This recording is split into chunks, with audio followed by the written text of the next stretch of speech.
Bismillahirrahmanirrahim. Assalamualaikum warahmatullahi wabarakatuh. Alhamdulillahirrahmanirrahim. Wabihi nasta'inu ala umuri dunya waddin. Wassalatu wassalamu ala asrofil anbiya'i wal mursalin wa ala alihi washabihi ajmain. Amma ba'd. Selamat pagi dan salam sejahtera bagi kita semua. Yang terhormat kepada Bapak Dr. Andriana Gafar, izinkan kami dari kelompok 2 untuk memulai presentasi pada kesempatan kali ini. Kelompok kami akan membawakan presentasi mengenai Institutionalized Foreign Language Learning, Teaching at Different Levels, karya Daniela Elsa. Sebelum memulai presentasi, izinkan saya memperkenalkan diri dan juga memperkenalkan anggota kelompok. Yang pertama ada saya sendiri, Salsabila Putri Ramadhani. Saya Jessica Anggraini. Dan juga ada Risma. Untuk penyampaian materi kali ini, yang pertama akan dijelaskan oleh Risma terlebih dahulu, lalu akan dijelaskan yang keduanya oleh saya, dan yang terakhir akan dijelaskan kepada Jessica. Kepada Risma, saya persilahkan. Assalamualaikum warahmatullahi wabarakatuh. Perkenalkan, saya Risma Maulida dari kelompok 3. Baik teman-teman, pada kesempatan kali ini saya akan mempresentasikan materi pertama, yaitu The German EFL Classroom as part of the European Education System. Kelas bahasa Inggris sebagai bahasa asing di Jerman sebagai bagian dari sistem pendidikan Eropa. Ini membahas tentang kerangka acuan dan tujuan utama. Ada beberapa poin utama, yaitu acuan kurikulum. Kurikulum EFL di Jerman mengacu pada CEFR atau Common European Framework of Reference for Language yang menetapkan standar kemampuan bahasa bagi siswa di setiap tingkat. Ada beberapa tujuan, di antara lain yaitu mengembangkan kompetensi komunikatif. Kompetensi komunikatif ini mengharuskan siswa dan siswi di Jerman untuk dapat berkomunikasi secara real life atau dalam kehidupan nyata. Jadi tidak hanya bisa menyusun secara struktural saja, tetapi juga bisa mempraktikannya dalam situasi sehari-hari. Tujuan yang kedua adalah keterampilan antar budaya.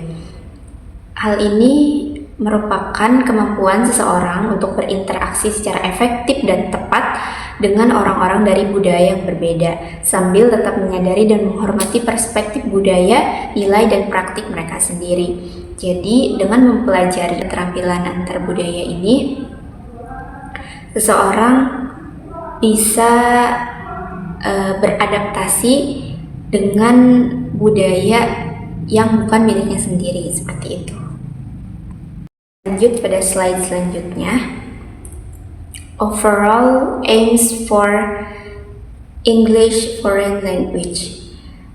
Di sini membahas tentang pergeseran fokus yang awalnya berfokus pada struktur dan hafalan, kemudian beralih ke pendekatan komunikatif.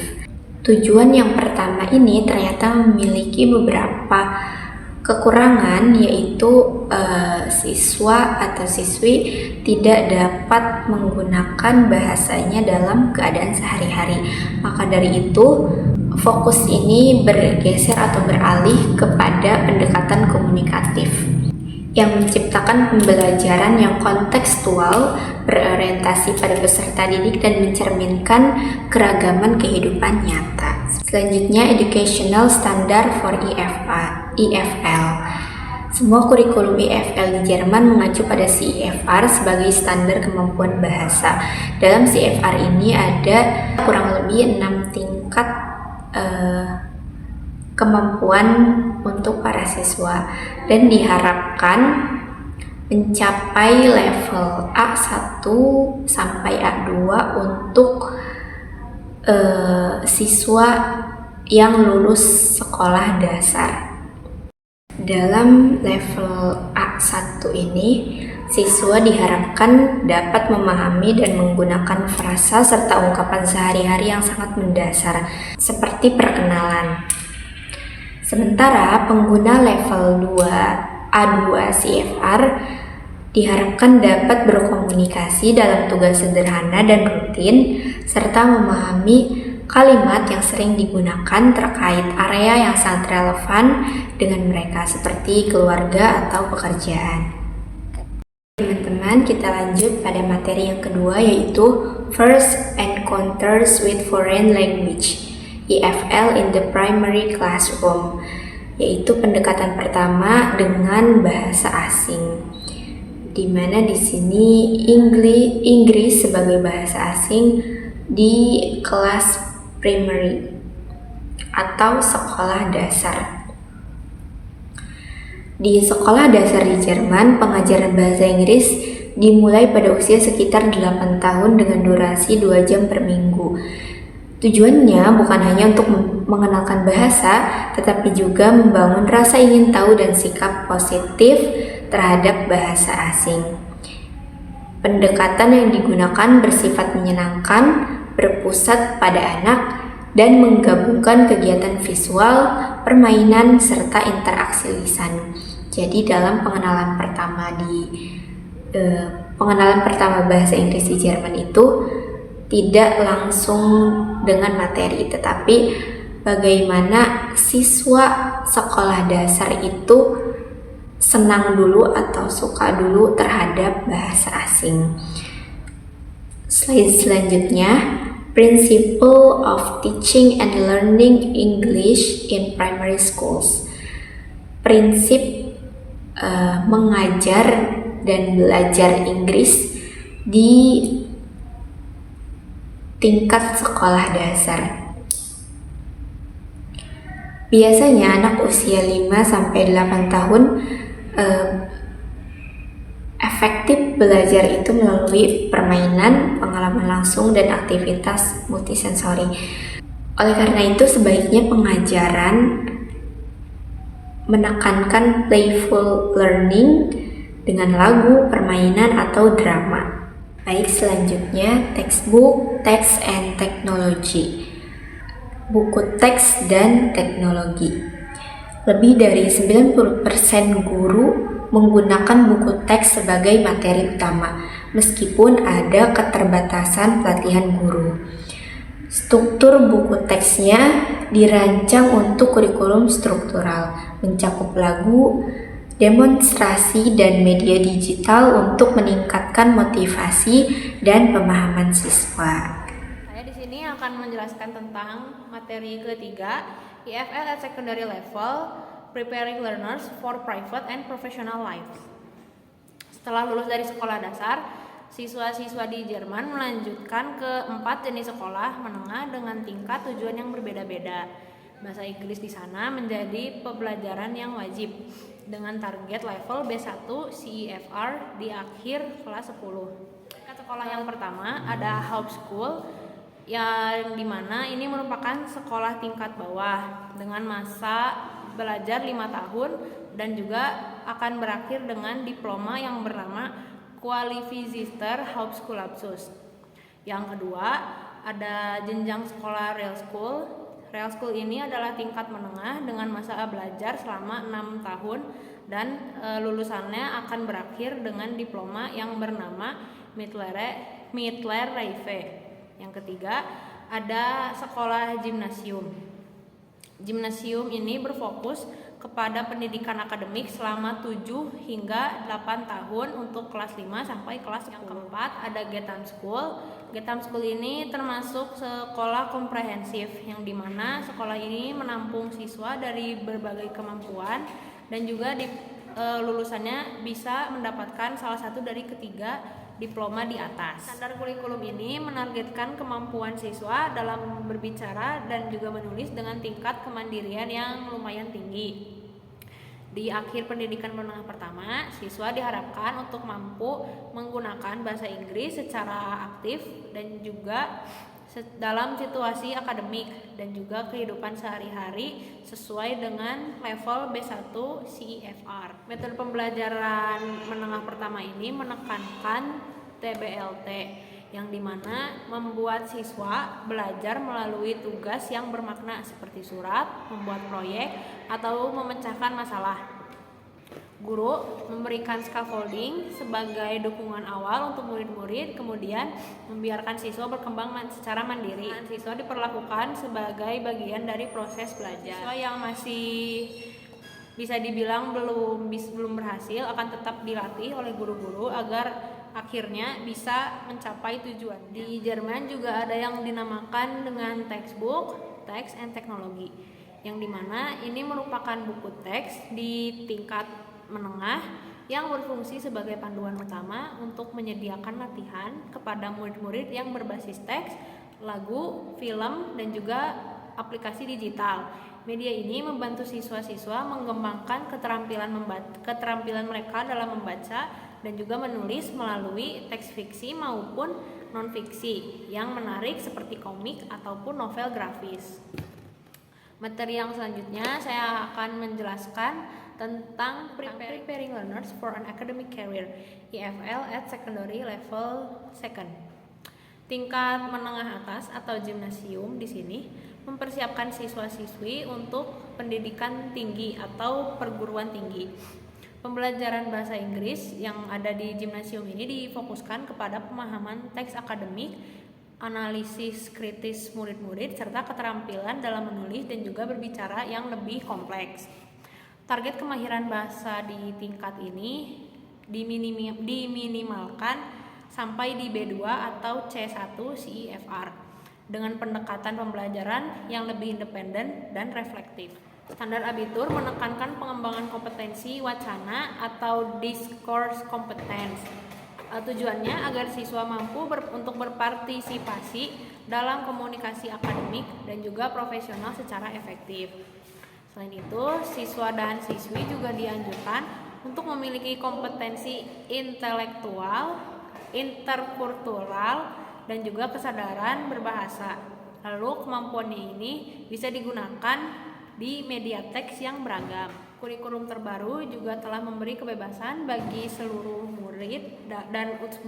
murid dalam menentukan metode, namun tetap menekankan pembelajaran reflektif dan berpusat pada siswa.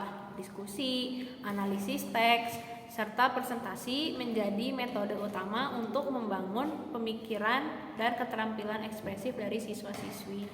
Jadi mereka itu menggunakan metode belajar yang beragam sesuai dengan kemampuan anak-anak masing-masing.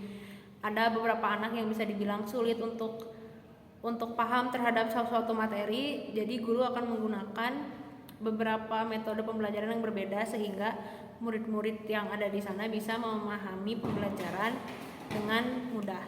Di sini guru tidak lagi bergantung kepada buku teks tradisional atau buku tulis pada umumnya, melainkan guru-guru di sini sekarang menggunakan berbagai sumber digital lain seperti film, artikel, dan juga berbagai proyek media.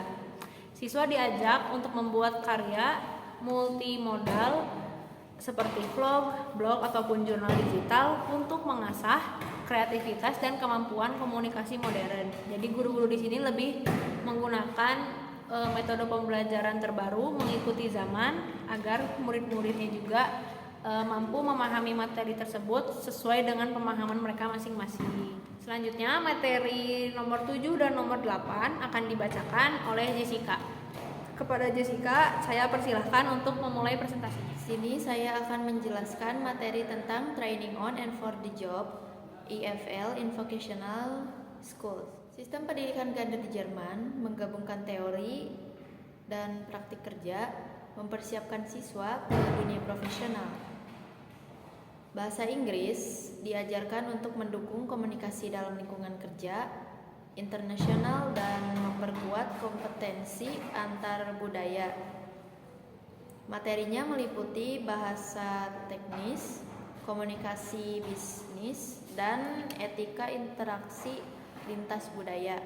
Materi berikutnya adalah mengenai New Paths in Foreign Language Education. Selama 50 tahun terakhir, pendidikan bahasa asing di Jerman mengalami inovasi besar seperti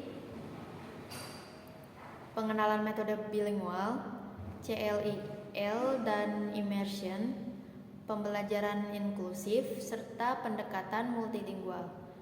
Perubahan ini mencerminkan adaptasi terhadap masyarakat global dan hasil riset pendidikan bahasa modern. Materi selanjutnya adalah Bilingual Education CLIL and Immersion. Metode CLIL tidak menggunakan lebih dari 50% bahasa asing dalam pembelajaran.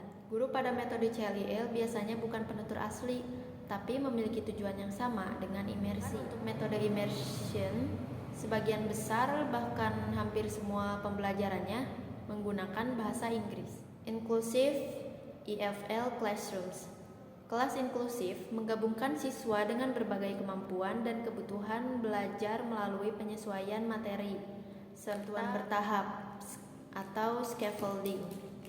Pendekatan ini juga menggunakan asesmen individual dan adaptasi materi agar setiap siswa dapat berkembang sesuai potensinya. Lalu ada multilingual approach to language learning. Pendekatan multilingual memanfaatkan bahasa pertama siswa untuk mempermudah pemahaman bahasa asing dan meningkatkan kepercayaan diri. Metode ini juga memperkuat identitas budaya serta efektif di sekolah dengan latar bahasa yang beragam. Berikut materi yang telah kami sampaikan. Ada pula kesimpulan dari kami bertiga. Yang pertama, kesimpulannya akan dibacakan oleh Risma. Untuk Risma, saya persilakan untuk membacakan kesimpulannya. Baik teman-teman, kesimpulannya, kurikulum IFL di Jerman sangat terstruktur dan berpusat pada pengembangan kompetensi komunikatif dan antar budaya sejak usia dini, yaitu di usia 8 tahun. Serta metode pengajaran di sekolah dasar berfokus pada pembelajaran bermain atau playful learning dan konteks nyata yang sejalan dengan standar CIFR. Sekian yang dapat saya sampaikan, kurang lebihnya mohon maaf. Wassalamualaikum warahmatullahi wabarakatuh. Yang selanjutnya saya akan membacakan kesimpulan dari saya sendiri. Target pembelajaran yang ada di Jerman adalah minimal mencapai level B1 CIFR dengan fokus keterampilan berbahasa dan kesadaran antar budaya. Proses belajar ini juga didukung melalui scaffolding agar seluruh siswa lebih mandiri dalam memahami materi yang makin kompleks ke depannya. Untuk tingkat kedua, pembelajarannya menargetkan level C1 CEFR dengan penekanan pada analisis kritis teks, penggunaan bahasa akademik, dan kemandirian belajar sebagai persiapan menuju universitas. Untuk keseluruhan kesimpulan dari materi presentasi kali ini, bahwa pengajaran bahasa Inggris di Jerman memiliki tujuan untuk memastikan seluruh peserta didiknya siap menggunakan bahasa Inggris secara aktif dan kritis, baik untuk keperluan sehari-hari, untuk pekerjaan, ataupun untuk studi lanjutan mereka. Adanya metode pendekatan tersebut akan membuat siswa-siswi lebih terbuka terhadap pemberdayaan budaya dan juga membantu untuk menumbuhkan generasi yang berpikir global, komunikatif, dan juga toleran. Baik, untuk seluruh materi telah selesai kelompok kami sampaikan, dan juga kami sudah memasuki sesi diskusi yang dimana kami mempersilahkan untuk Bapak ataupun teman-teman kami apabila memiliki tanggapan atau pertanyaan yang berkaitan dengan presentasi kelompok kami persilahkan untuk bertanya. Dan juga alhamdulillahirrahmanirrahim, kita juga sudah menyelesaikan sesi presentasi kali ini. Sekian untuk presentasi kali ini. Kami mohon maaf apabila ada kesalahan dalam penyampaian kata. Kami ucapkan terima kasih. Wassalamualaikum warahmatullahi wabarakatuh.